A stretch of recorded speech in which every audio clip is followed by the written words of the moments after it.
take advantage of the presence of Chairman George before I know he's very busy because of the upcoming elections. Just to get some basic information, I heard earlier in his opening remarks that there'll be cost, may cost tayo for postponing. If we postpone the elections next year and move it to the following year, how much will be the cost of that election the following year? We will be needing additional 1 billion pesos if we are going to conduct the election manually. But if it is automated, Mr. Chair, it will be about 3 billion pesos. 3 billion. So automated about 3 billion pesos and then 1 billion manually. Mr. Chair. And obviously it goes without saying if the election is will continue next year, there's no cost. Yes, Mr. Chair, kasi nakabundle po siya doon sa overall cost for the national and local elections. In fact, kahit yung printing po, Mr. Chair, ng balota, kasama na po doon sa ipiprint ng kabuuan para sa national and local election. So if there is additional 2.5 billion ballots for the Bangsamoro, kasama na po yon sa package ng kontrata para sa printing ng balota. Okay. Hypothetical to, Chairman. Right now, what is the position of COMELEC insofar as Sulu is concerned?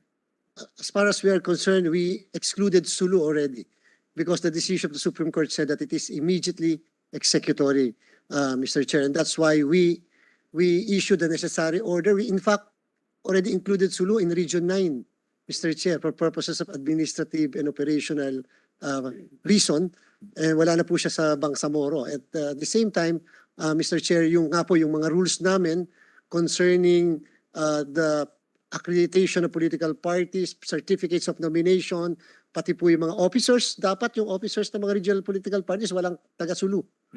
Kasi nga po, excluded na sila. So we amended practically everything at ang problem po talaga na lang namin yung 7, paanong gagawin namin. So lakas loob po, Mr. Chair, we will proceed with the election despite only having 73.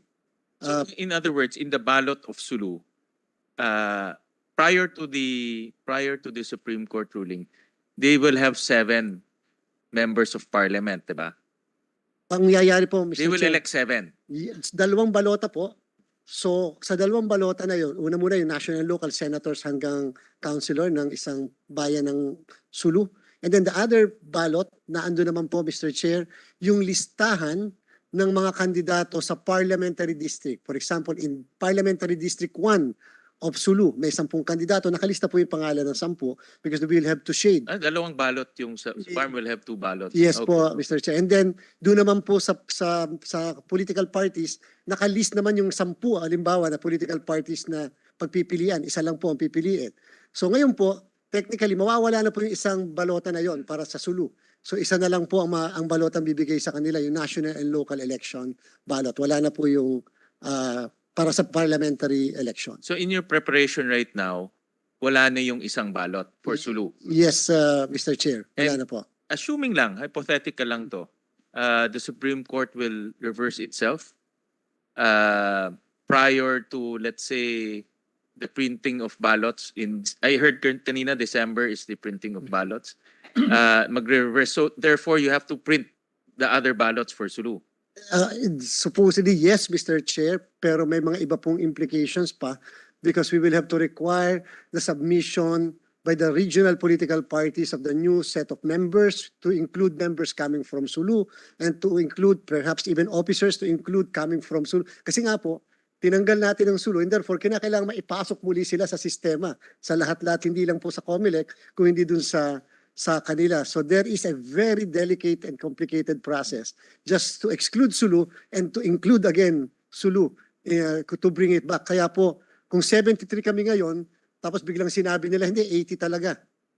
80 po talaga. So, problema po natin, paano kami bigla mag-a-adjust doon sa 80. So that's our really the problem. But again, despite these legal issues, Mr. Chair, the COMELEC is proceeding with our preparation. Bahala na po may mag-question kung bakit 73 lang, dapat 80. It's up to them. Basta as far as the COMELEC is concerned, that's our mandate to conduct the election. We will conduct the election based only on the 73. On the 73. But theoretically, ang printing of ballots is December, what date? About last week of December. Last week of December. But we have to finalize the list of candidates by December 13, Mr. Chair, December 13. And because kung malilate pa po we have to remember and understand. In an automated election, we will have to print the names of the candidates. Nandyan po yung mga pangalan ng kandidato. Ang problem po natin, if we have more or less 2,000 municipalities and cities in the entire country, we have more or less 2,000 ballot faces. Pare-parehas ang senador. 66 halimbawa po yung candidates for senators. At pagkatapos pare-parehas po ang party list. Pero hindi po pare-parehas ang governors, vice governors, sangguniang panlalawigan, sangguniang bayan, mayor, vice mayor. Ipiprint po namin. Bawat bayan magkakaibang ballot faces. Kaya po hindi kami basta-basta pwedeng malate sa bawat pangalan na i-imprint namin. Ipiprint po namin. But tama ba, Chairman George, that the deadline is December 13? I mean, the start of the printing is December 13. More or less December 22. But the final list of names, December 13, 13. Mr. So, Chair, yes. assuming that's the deadline, the Supreme Court should decide before December 13. Tama? I do not want, Mr. Chair, as a lawyer, This is just a, ano lang, for discussion purposes. For discussion we're purposes. hoping that the Honorable Supreme Court will be able to clarify matters before that particular date. But despite or without even the clarification, it's 73 as of this time, Mr. Chair. All right. But the law is Yes, calls for 80, that's right, Mr. Chair. correct? And therefore, the law provides for 80 under Section 6. The election code provides for 80.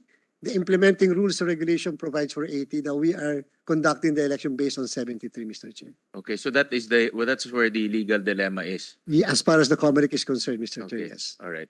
So in other words, we have to again, I'll just go back on the timing because the timing is also very important in this discussion because we're rushing against the May 2025 election. So with this pending motion for reconsideration, the desire is to have a decision hopefully before December 13.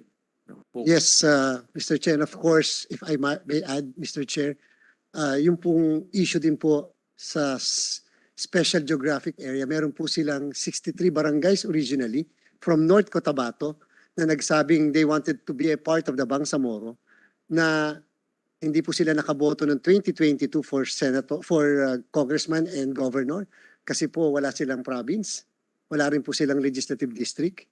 Sa kasalukuyan hanggang ngayon po wala pa rin po silang province at wala pa rin po silang legislative district. Meron na-create lang po yung 8 municipalities out of the 63.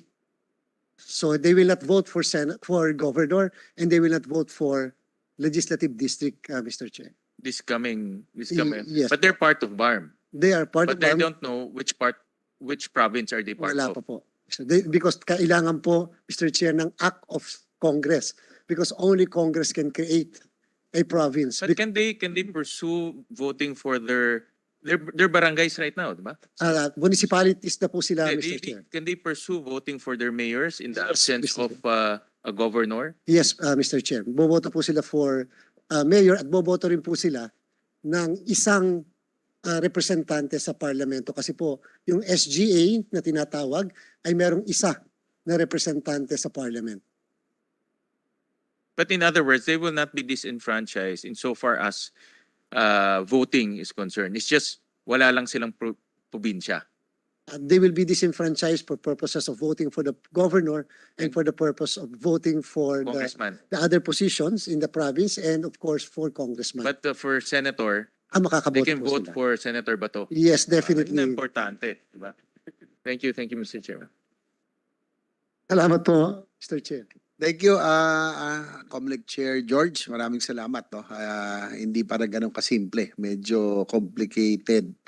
And talagang may legal dilemma tayo dito. But again, thank you for your insights. No? At least that would help the committee prepare the recommendation as we send this committee report to plenary, no? At yung whole body naman will decide. Kami naman po will just recommend, no?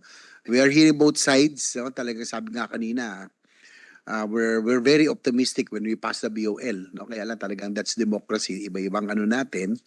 But you would hopefully sana nga sabi ni Senator Bato magkaroon tayo ng win-win situation that would benefit everybody, no? So